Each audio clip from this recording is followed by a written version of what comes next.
Takže čaute lidi, já vás zdravím u dnešního videa a dneska si jdem unboxnout tu myš.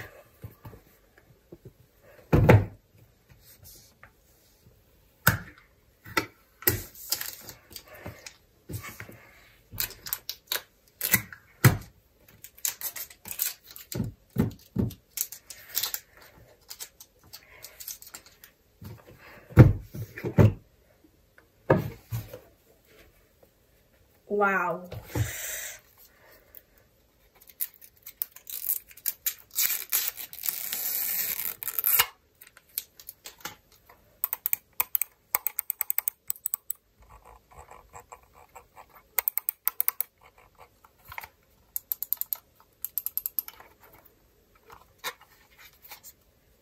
OK. Dál v balení máme nějaký, podíváme se, kabel nabíjecí a potom tu máme USB-C, protože tato myš je bezdrátová. To je asi všechno. Potom se můžeme podívat na ten kabel. No, mohli bychom, ale kdyby to šlo, že jo.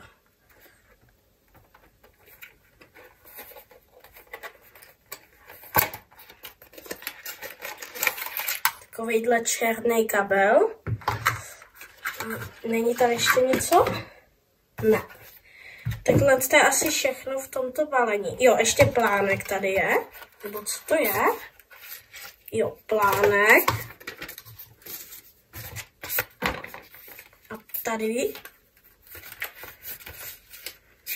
další plánek.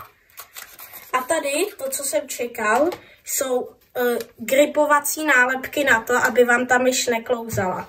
Takže všechno, co máme v tomhle balení, tak je nabíjecí kabel, samotná myš, potom tu máme bezdrátové zapojení a tady to, aby vám neklouzalo v ruce.